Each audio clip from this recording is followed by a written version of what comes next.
Handelinge 5, verse 12 tot 16. Dit praat oor die eerste gemeente, die eerste kerk, die totstandkoming van die eerste kerk, die eerste gelowiges.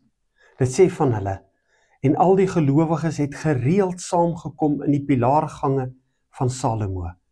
Baie mense wat in die Here geglo het, man sowel as vroue, is algaande by hulle getalle bygevoeg. Bygevoeg, wanneer hulle glo, wanneer ons geloof leef, wanneer ander mense ons geloof kan sien, dan voeg God mense by. Dan gebruik hy ons om sy kerk te vestig, om sy kerk groter te maak, om sy kerk uit te brei.